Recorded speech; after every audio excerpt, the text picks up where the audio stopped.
Welcome to Rants TV, Travel and Events. Hi guys, welcome back to my channel. Nandito po tayo ngayon sa North Triangle in Quezon City. Please naman nyo po kung mag-update dito sa common station ng LRT1, MRT3 at MRT7. Nandito po tayo nakapwisto ngayon sa North Avenue Station.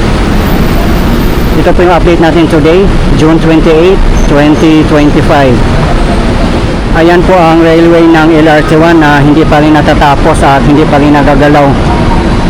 Kinakalawang na po siya. Sana nga po matatapos na yan. Bandang kaliwa naman po, yan po ang common station ng MRT3. So nagdagdag nga po ng isang station ang MRT3 at LRT1, which is dito sa North Triangle Common Station. Time check 5 PM local time. At mabuti naman po hindi na umulan. Saturday po ngayon, kaya maraming mga taong nagsilabasan at namamasyal. Bababa na po tayo. Yan, dito na po ang daanan. Tingnan nyo naman po guys, so kinakalawang na po talaga siya. At aware naman po tayong lahat no, na iba na po ang contractor dito, hindi na po BF. Yung girder po kasi niya ay mga bakal, hindi po siya concrete, kaya kakalawangin po talaga. Dito naman po na side, wala po akong nakitang mga workers nagtatrabaho, or baka tapos na po siguro silang mag-work kasi 5 PM na rin po.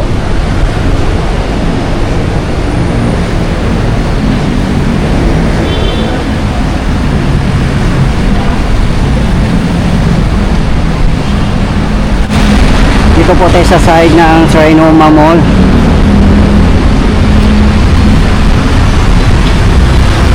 Ayan, mga materials pa ito ng BF, hindi pa nila kinukuha. Ayan po ang expansion ng Trinoma.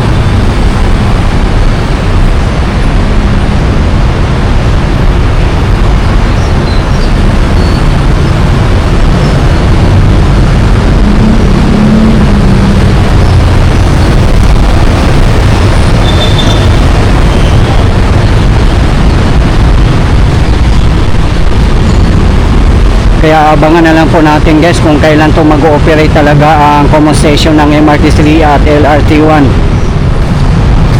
Yan, napakalaki po ng expansion ng Trinoma Mall.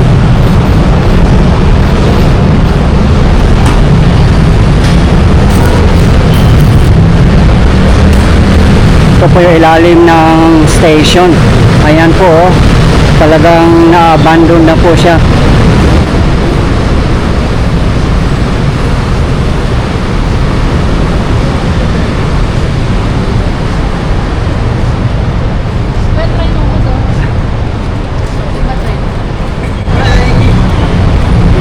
Hello po. Ayan po ang common station ng LRT1 at dito naman po ang common station ng MRT3. Dito na po tayo sa footbridge ng North Triangle.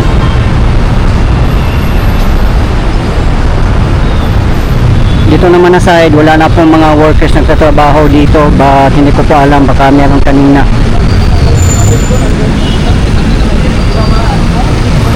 Matraffic nga po ngayon nga.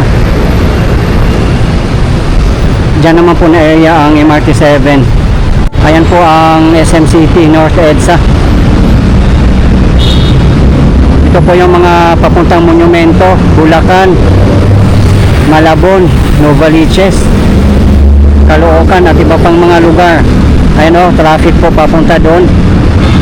Dito naman sa kabilang side ay papuntang Pasig City, Mandaluyong City, Makati, Pasay at iba pang mga lugar pa southbound.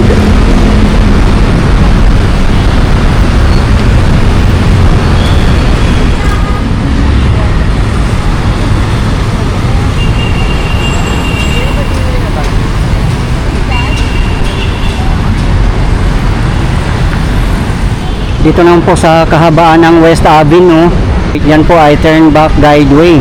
ng MRT7. Napakahaba po niya, siguro mga 1 kilometro po yan papunta doon. Grabe, ang laki na po ng improvements guys. Oh, mahigit isang buwan hindi tayo nakapag-vlog nga po dito. Ito na po ang progress niya dito po na side.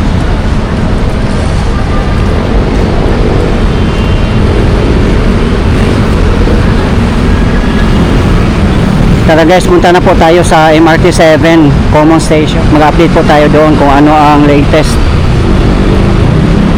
Grabe, ang tataas po ng mga poste ng turn back guideway.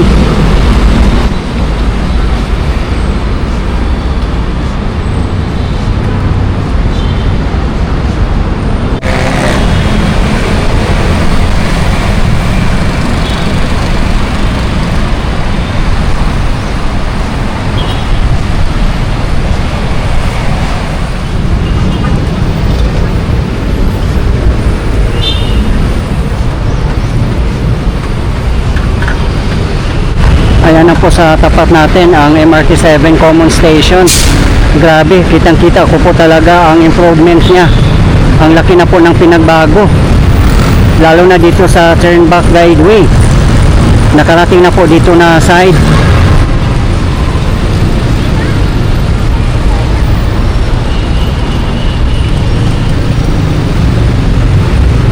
Ito po ay papuntang Bulacan, Fairview, Circle at iba pang mga lugar.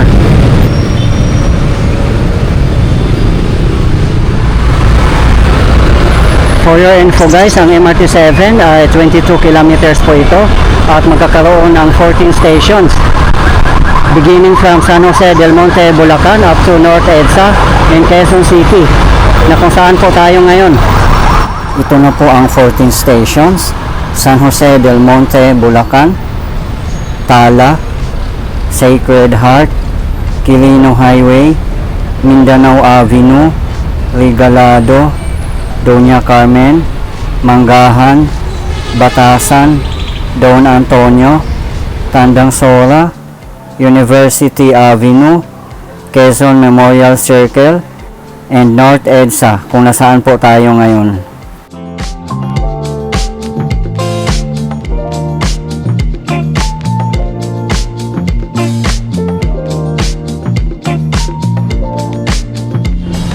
Nandito na po tayo sa baba. Check po natin dito.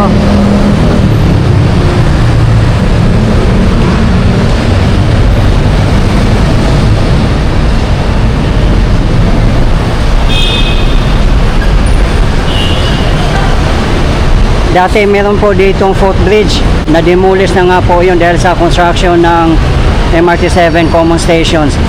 So dito na po sa baba ang daanan niya. Ayan po. Ayan o, may mga flooring naman na po dito na side. Ganun po siya kalaki, para din siyang mall.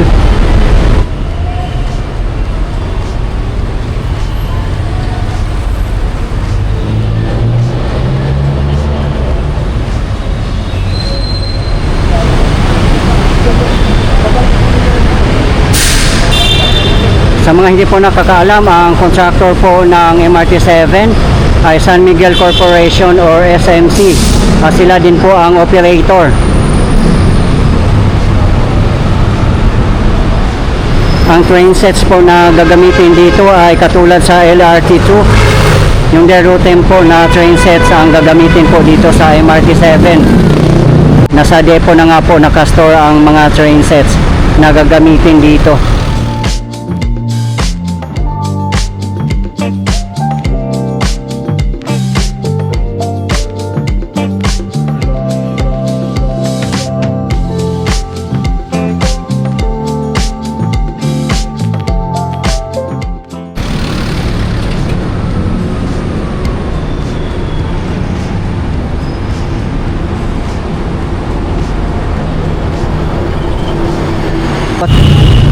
Grabe, kaliwat kanan ang mga infrastructures dito sa Metro Manila.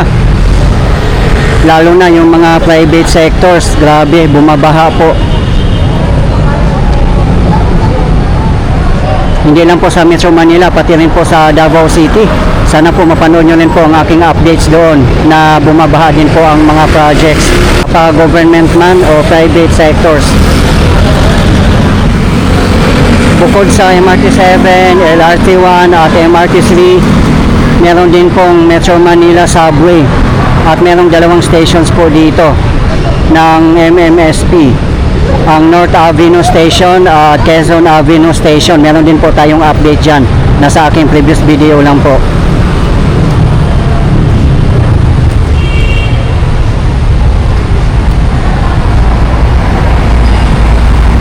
Sa ngayon wala na po ako nakita mga workers na tatrabaho kasi 5:30 PM na po, baka naka-off na po sila. Dito naman na side may mga naka-file na rin po na mga hollow blocks, nag-walling na po sila.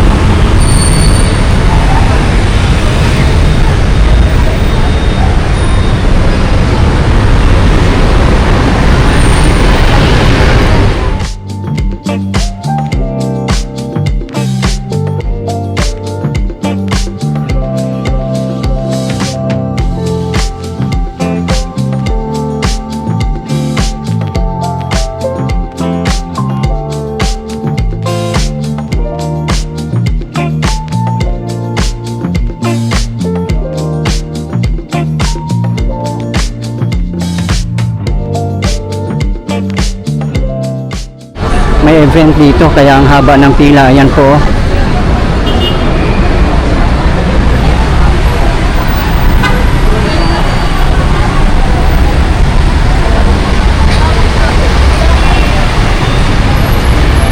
Ayan po sa tapat natin ang Trinoma Mall.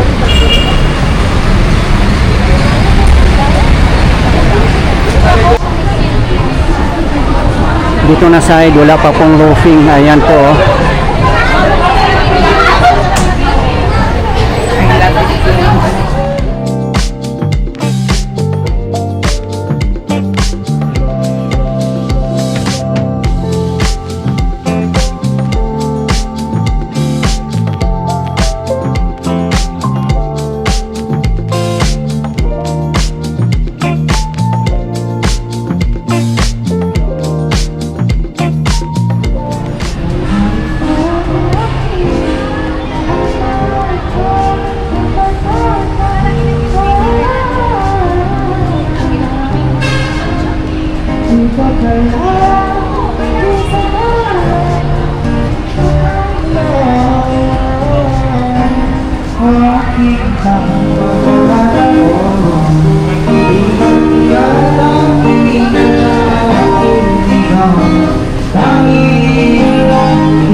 Ang ganda rin dito.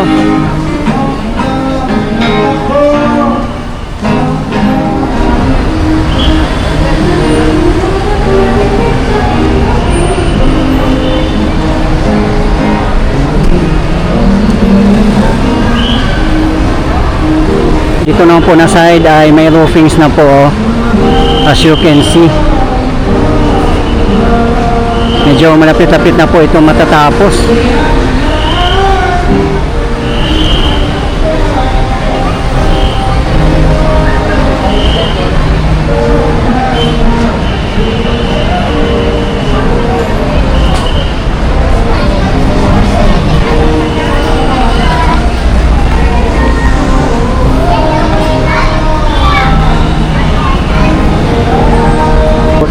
Yun lang po ang kagandahan dito sa North Triangle kasi yung mga LRT stations natin ay nakalink po sa mga malls katulad ng Trinoma Mall and SM City North EDSA.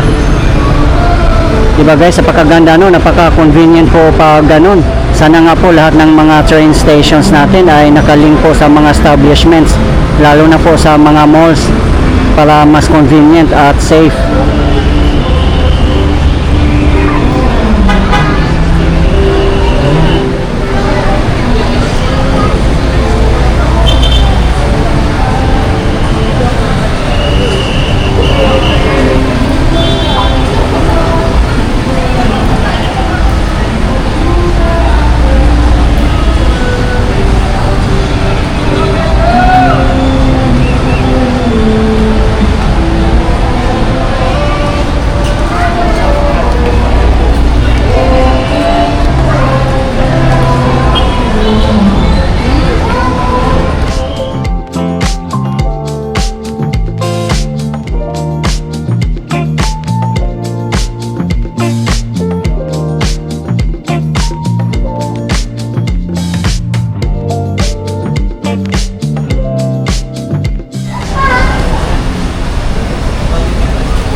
Sa mga hindi po nakakaalam, dito po sa North Triangle, magtatagpo ang tatlong train lines such as LRT1, MRT3, and MRT7. Sana nga po mag-ooperate na ang mga common stations dito para mas mapabilis na ang mga biyahe ng mga commuters at maibsan din ang traffic sa Kalakhang, Maynila. Alam naman po nating lahat na sobrang delay na nga po ang operation nito, lalo na ang MRT7. Panahon na lang po ang makapagsasabi sa operation nito. Wish na lang po natin na mag-ooperate na as soon as possible.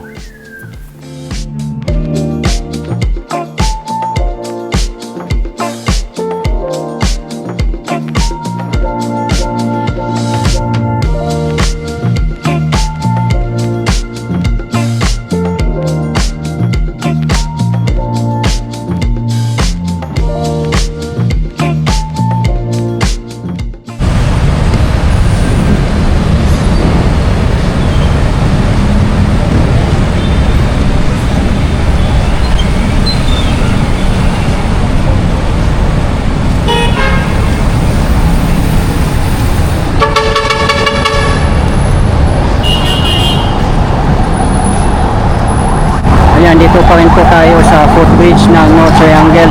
Napaka-traffic na nga po dito kasi 6:15 PM na po.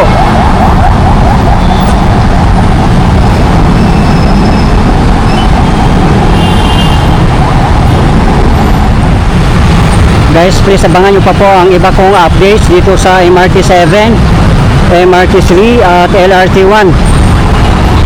At magkakaroon po tayo ng maraming updates, lalong-lalo na po sa mga stations ng MRT7. Titingnan po natin guys kung ano na po ang mga latest development sa mga stations ng MRT7 sa susunod po pong mga vlogs.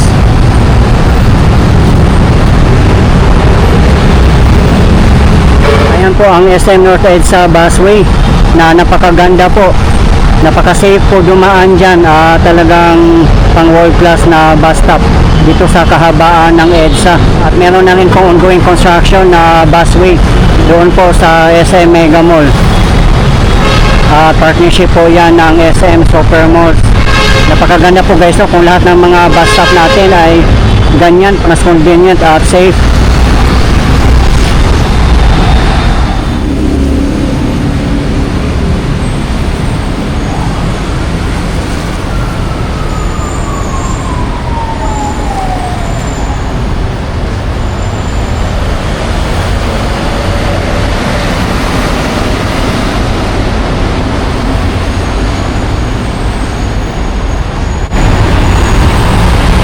Siguro pag matatapos na yung mga common stations dito, pagkagandahin din siguro tong footbridge dito mismo sa North Triangle.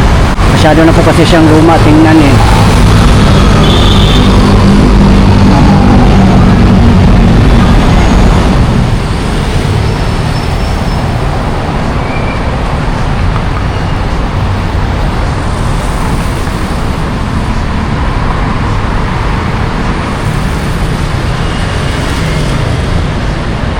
Mismo ang common station ng MRT3.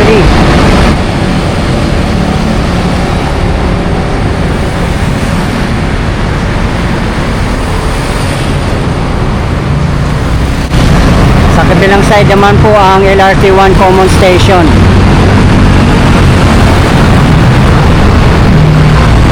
Ayun lang po ang MRT3 North Avenue station.